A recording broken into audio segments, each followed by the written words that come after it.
Okay, everyone. So, try to knock out two birds, one stone. Trying to break up this charcoal for a filter.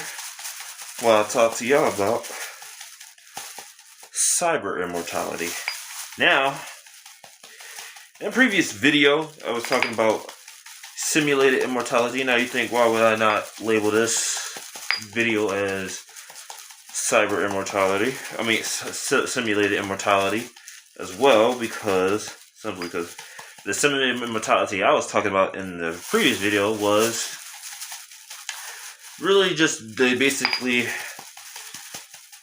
going into how like we can simulate immortality, like human immortality, like the immortality we like to think about, like Superman or some stuff like that, right? Or just immortal from like invincible, basically never decaying, basically living forever.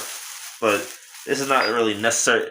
In a way, we're not really living forever. It's like you replace so many car parts to the car is basically a new car at that point. It's not the old car anymore.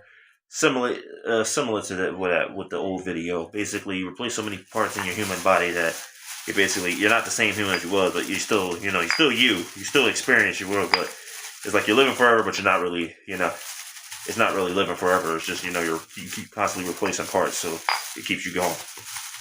It's the human body part, so it keeps you going. Alright, trying to powderize. Okay. So basically, what you do is, alright, so this is cyber immortality. Now, cyber immortality is a little bit more on the more digital side. This is where we get into uploading the human consciousness, basically, into a cyber network to live forever, basically. And now, this is like the more parts where we start kind of tapping into the fields of sci-fi a little bit. But is it necessary sci-fi? Let's see. Well, it's not necessarily sci-fi, because it can be done. As we already know, human consciousness can collaborate with tech. If you don't already know that, I'm gonna simply give it to you like this: the bionic eye created by Second Sight, who renamed themselves, they went out of business. They merged and renamed themselves Vivani, and then now they kind of focus on other things other than like medicinal production now, because they said they were shifting over to that. But I mean, they are kind of picking back up on the project that they did leave off at, but it's kind of like, all right, you kind of went dark and left people in the dark for a while, so they kind of had some bad PR that they're going to have to work through. But despite that company, I don't want to get into that whole company deal. If you want to know more about that company, just look it up. It was called Second Sight, now it's called Vivani. All right, and look up what happened and all that. But what I really want now, the bionic eye It was a way to create a way to help the blind people who went blind or were blind their whole lives see. You know what I'm saying? See again. So basically, they get these basically what I have on right now, but like just all like more mechanical looking, electronic looking, and connected to their brain, because they had chips that get installed in their brain that connects to that. It connects to their eyes, so that way the information being taken in here is like a little camera on the front being taken in there. It gets transferred into the parts of the brain that interprets that information, that to create a picture for you. So, and it was working. But the only things people were seeing in pixelations, because it wasn't that high quality of tech yet for it to have better graphics. So most things were in pixelated. Most things were pixelated looking.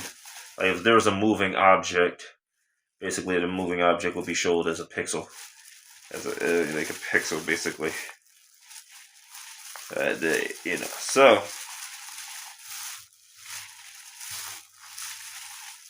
And that's just one form that we know of consciousness working with in collaboration technology. Well, another form which we probably didn't know about, was which most probably people didn't think of actually, was the hearing aid. The hearing aid actually helps people hear, and you can turn it down, turn it up, which allows just the levels of how much you can hear a person. That right there itself is like consciousness working in with technology, because now that your ears will, depending on what's coming from the hearing aid, even though you can take the hearing aid out, really I think the hearing aid is just to amplify the sound, but you can actually upgrade it to where it can actually become the actual physical ear, and they can hear basically indefinitely, eventually connected to the physical ear. There's even also the bionic arm, which is a guy who met like Barack Obama. I think it's powderized enough. Yeah, which is like a guy who met Barack Obama. He gave Barack Obama a handshake with his bionic arm. And what he said is, I remember that guy being interviewed, and what he said in his interviews was that he can feel pressure, basically. When someone presses against it, he can feel the pressure. But we can even go as, he can feel the pressure. So in the brain, and he actually can make the arm respond. It's directly connected to his brain, the back of his head, his brain, which I guess that's the main translator for all your motor functions, or your,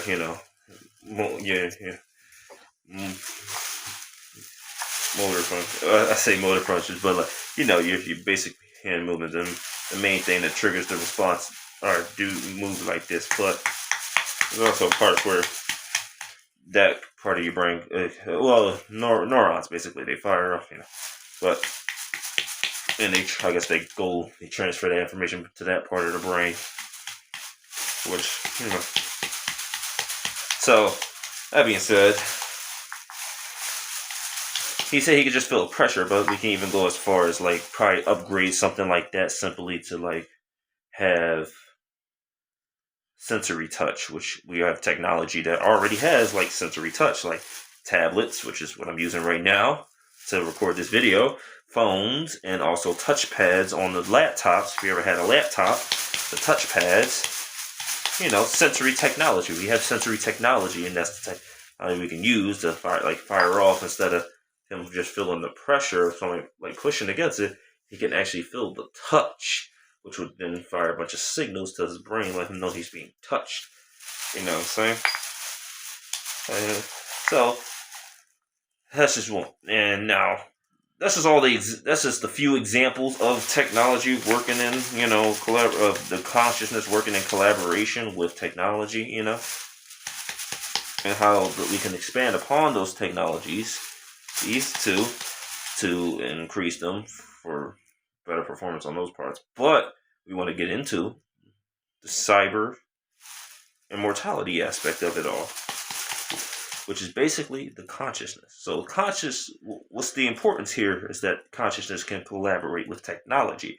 So say, like with the bionic eye, it can program to help you see again, but what if I connect the bionic eye to, a robot body, and just have your brain installed with chips and transmitters that communicate with the transmitters from the bionic eyes installed on the robot to you.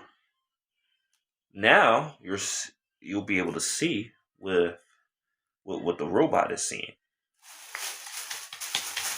Now you're seeing what the robot is seeing. And not only that, what if I could just program it to only just communicate with the computer world, basically?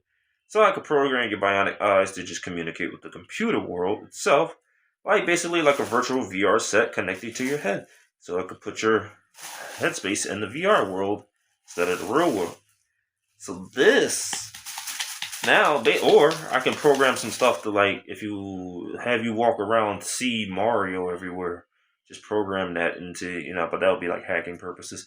But unless the person wants to see Mario everywhere they go, or everything look like a Mario, and now with the recent coming technologies of AI, we can even improve upon that, like physical things you're looking at, we can just make it digitally transform with your bionic eyes. So this is now where we're talking about your consciousness is now interpreting the cyber world, experiencing the cyber world directly to the brain. So, now the thing is, can the brain itself communicate with that cyber world?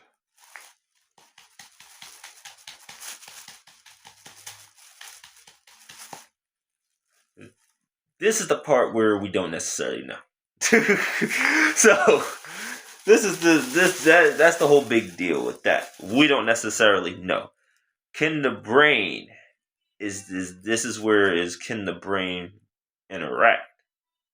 In order for the brain to interact, it has to physically interpret that world. So we would have to make it where the brain can feel something from that digital world and develop the ability to respond to it.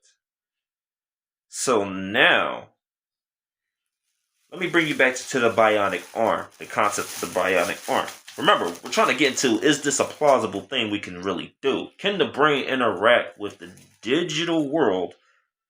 Because if the brain can interact with the digital world, then it is a possibility. Follow me here. There is a possibility that your consciousness can be uploaded into the digital world.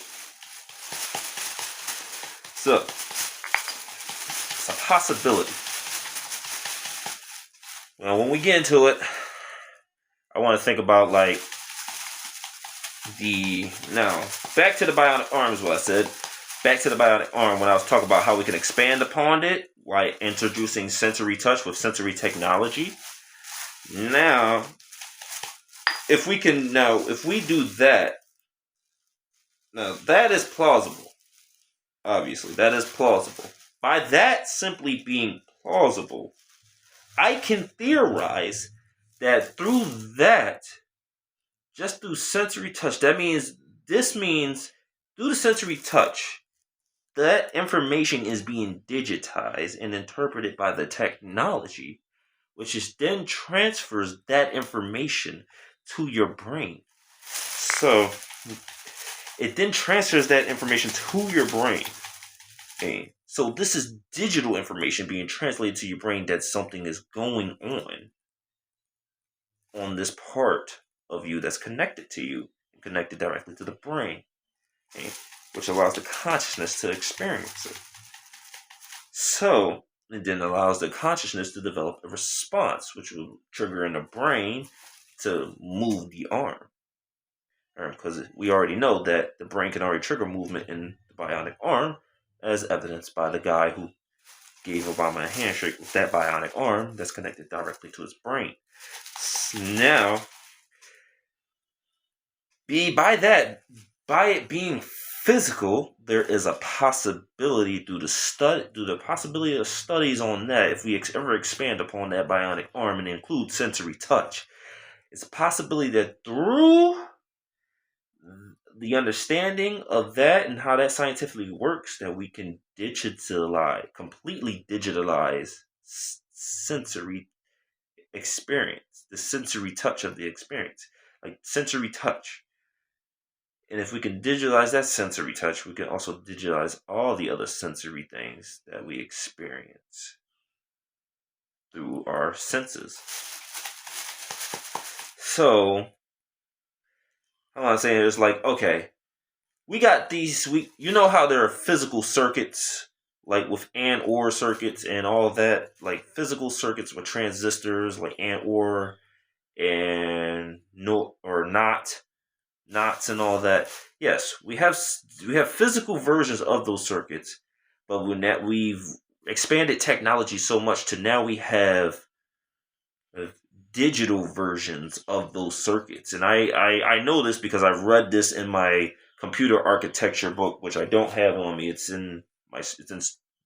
packed up in storage because got some things going on in personal life. Not talking about that. But I did read into that computer architecture book, and it did say like a lot of the circuits that is talking about here with the and the or and the not and all that, and the nor and the zor and the combos and all that, they have been digitalized. They have been digitalized. So now it's just digital information being interpreted to act as a transistor as gate. Sorry, logic and as logic gates. Sorry, these are logic gates. These are not transistors. These are logic gates, basically, which are transistors, but they call it gates because how they operate. But that's how they operate. Logic gates, and they physical versions, and then they have been digitalized over time to allow more processes and allow more compacted technology, less product need, less materials needed to make a well-functioning computerized thing. So by those physical things, by that knowledge of those physical things being able to be digitalized, is possible that we could turn something like this physical sensory touch that can be from improving upon the bionic arm connected to the brain. We can possibly digitalize that sensory touch.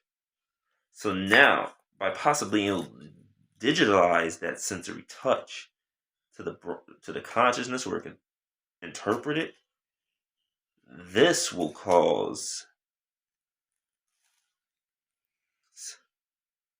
mean that eventually your brain can possibly interact with the cyber world. Possibly. It's a possibility. This is a possible theory. Your brain can interact with the cyber world. Just your brain alone. By allowing the brain, but the brain has to experience it. So basically, whatever goes on in the cyber world, it has to trigger a response to the brain, which will allow the brain to respond back to it. Are you following? That's my phone ringing. I'm not answering that right now. So now we are getting into the possibility that yes, your brain can experience the cyber world and interact with it. So this means your consciousness could end up being uploaded into a cyber world completely. But here's how we have to go about it, though. You can't just. It's not as simple as like just simply hitting a button, consciousness transferred or something. It might be eventually. That we don't know. That's a little bit farther speaking. We need to know if we could focus on actually doing it first. But that's a little farther speaking, which is, or where you just get to pressing the button, just bloop, consciousness uploaded into the internet or uploaded into the cyber world. Ain't gotta worry about it. That's a little farther speaking. What we want to talk about is the plausibility. Now, we want to talk about the building blocks to help us get to that. Possibly get to a point like that.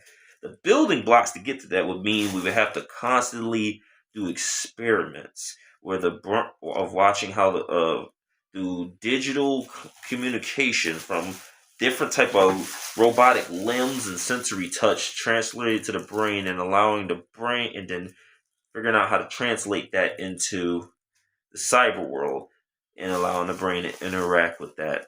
And all that will have to be done through simply that. Allowing the brain to interact with that, touch things physically,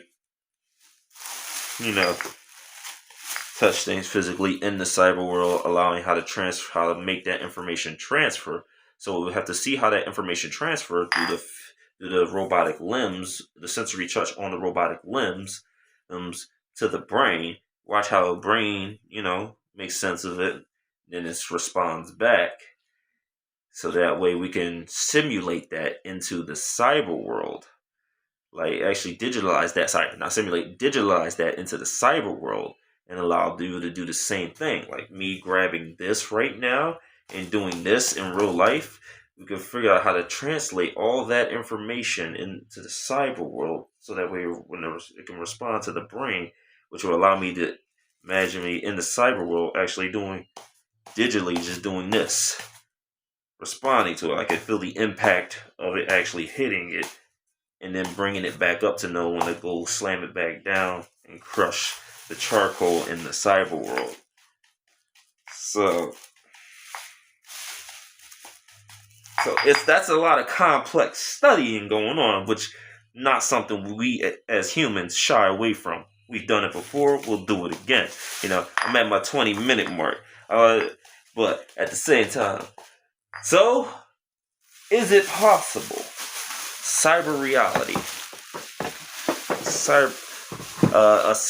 Cyber immortality. Is it possible? I say the answer is yes. That's all. But wait, hold on. I said that's all, but hold on.